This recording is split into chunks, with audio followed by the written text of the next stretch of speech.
Obra de manos humanas. Una crítica teológica de la misa de Pablo VI, Reverendo Anthony Secada.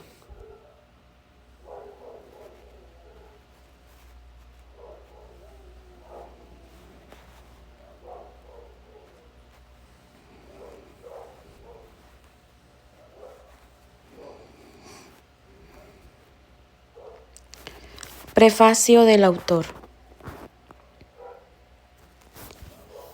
Empecé a trabajar en este libro cuando tenía 13 años. Era el primer domingo de Adviento, el 29 de noviembre de 1964. Acababa de terminar de servir la primera misa ofrecida en mi parroquia según las nuevas reglas establecidas por el Concilio Ecuménico, la nueva liturgia, como se llamaba entonces. Me pareció extraña y un poco irrespetuosa. No me gustó. Menciono esto al principio porque en los círculos tradicionalistas soy bien conocido como un sedevacantista. Pero mucho antes de eso, los cambios en la misa me dejaron inquieto. Y son estos cambios, no el sedevacantismo, los que son el tema de este libro. A partir de aquel primer fatídico día de noviembre, parecía a mis jóvenes ojos, todo en la liturgia y en la iglesia comenzó a desmoronarse. Al año siguiente, en septiembre de 1965, ingresé en un seminario menor y durante los 12 años que siguieron hasta mi ordenación sacerdotal, observé de cerca y desde dentro la destrucción de la misa y los ataques contra la fe católica que siguieron a la estela del Vaticano II. Incluso, desde mi primer año en la escuela secundaria del seminario, quise ser parte de la batalla. Me lancé a estudiar órgano y composición musical para poder luchar contra la basura, folk, pop, espirituales, grabaciones, que empezaba a reemplazar la música sacra en las misas. Leía libros sobre la liturgia, asistía a conferencias conservadoras y me suscribía a publicaciones. The Wanderer, Triumph, que denunciaban la desacralización de la liturgia y las herejías modernistas pronto omnipresentes. A medida que mis habilidades musicales se desarrollaban, busqué empleo en parroquias donde el clero era más conservador y donde sería libre de usar solo música escrita en un estilo tradicional.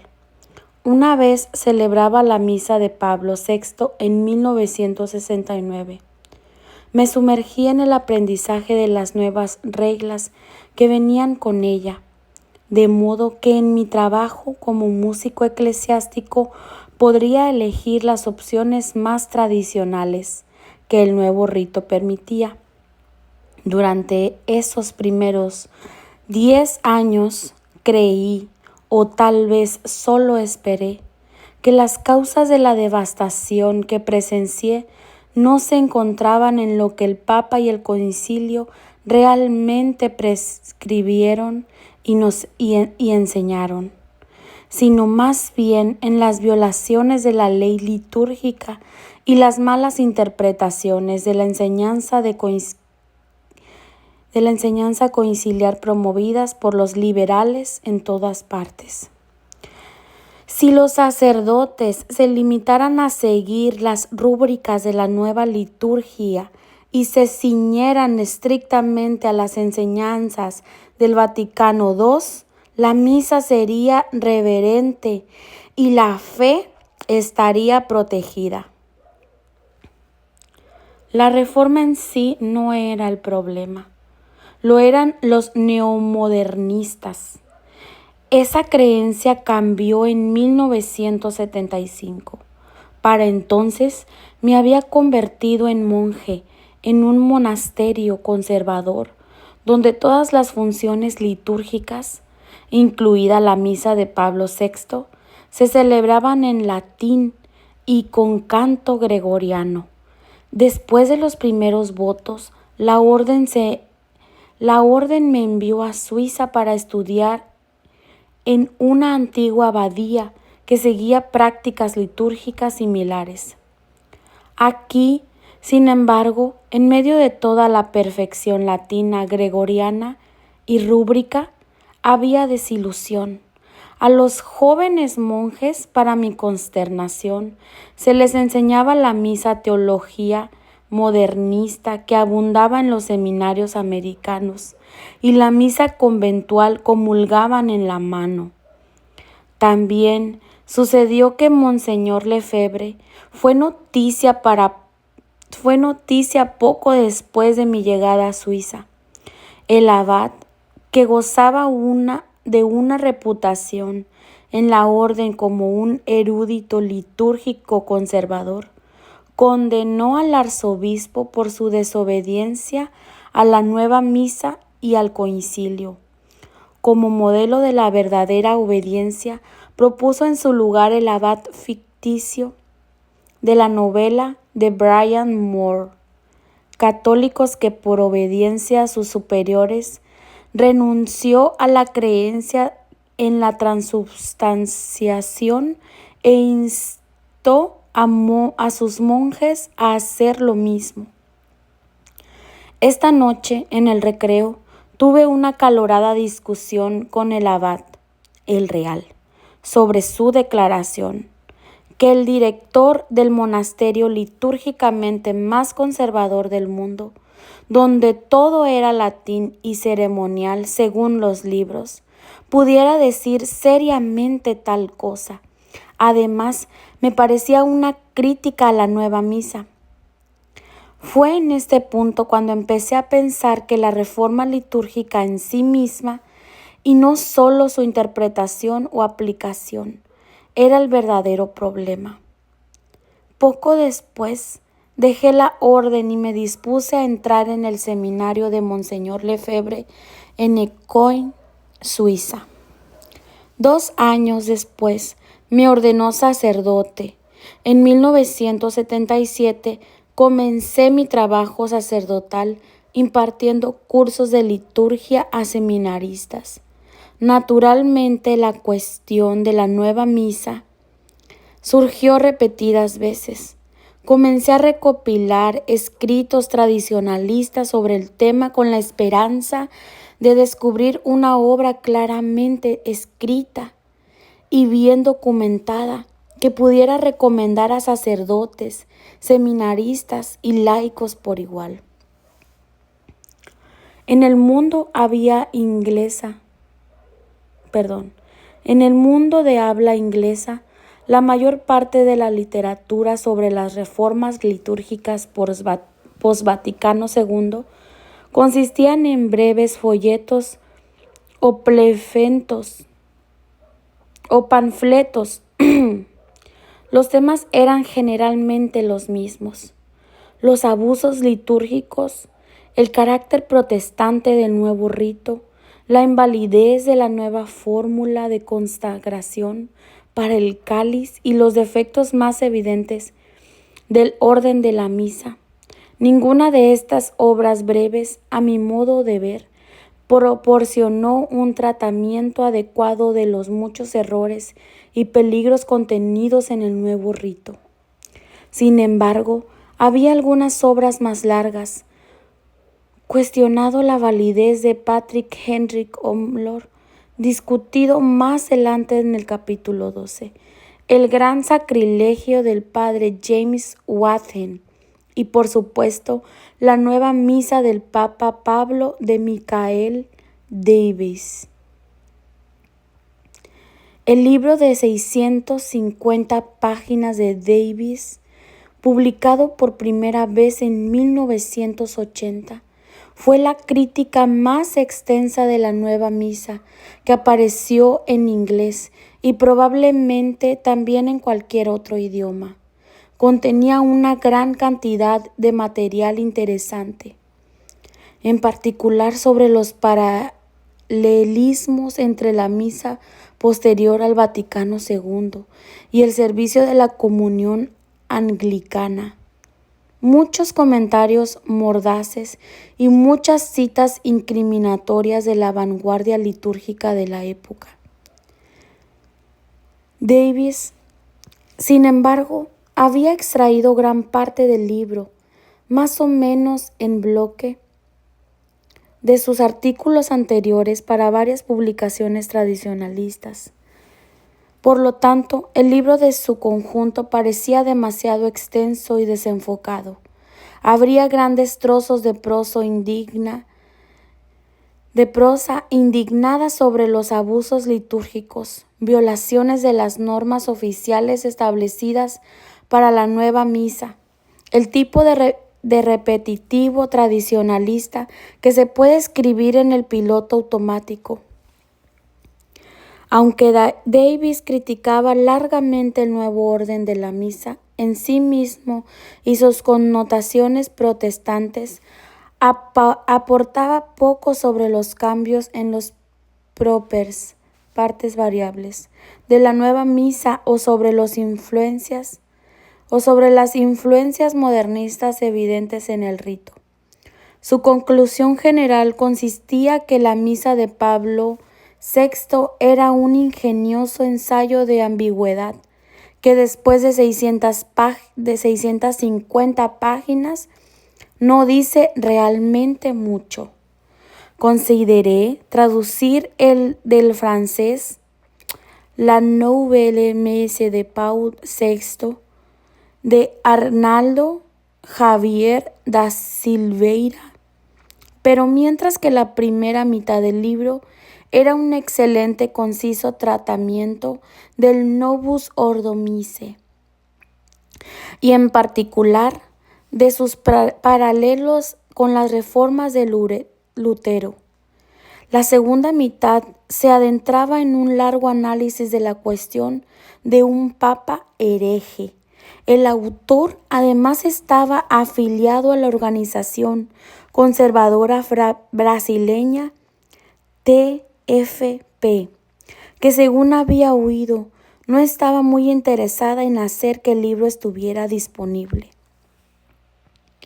En 1981 o 1982, por lo tanto, resolví escribir un libro propio sobre la misa de Pablo VI y comencé a recopilar material para el proyecto.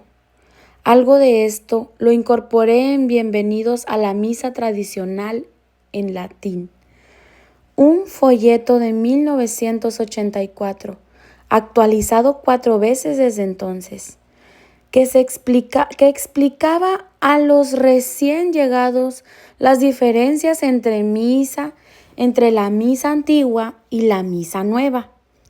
Un punto de inflexión para el proyecto llegó con el descubrimiento de la Riforma litúrgica 1948-1975 de Annibale Buonini,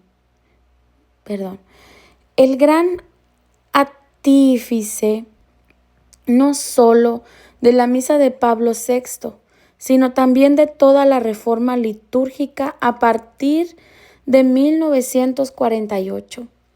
El trabajo de 900 páginas de Buonini, publicado por primera vez en 1983, identificaba a los expertos que trabajaron en cada parte de la reforma.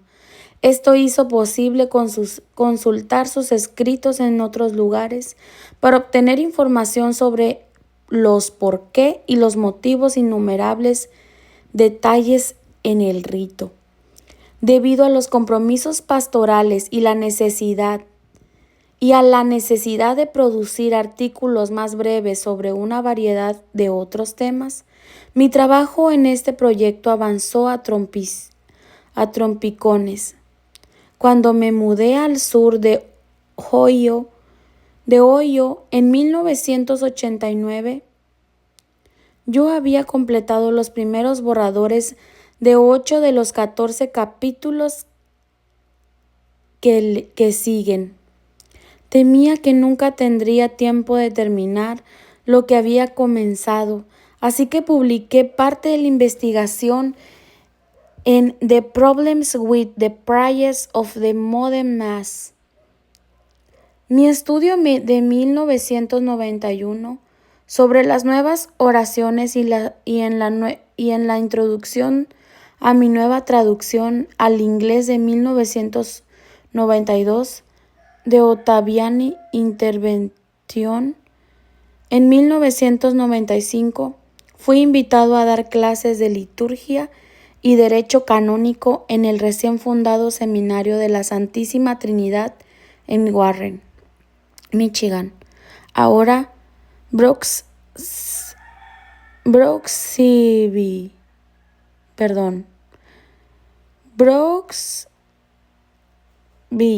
Florida.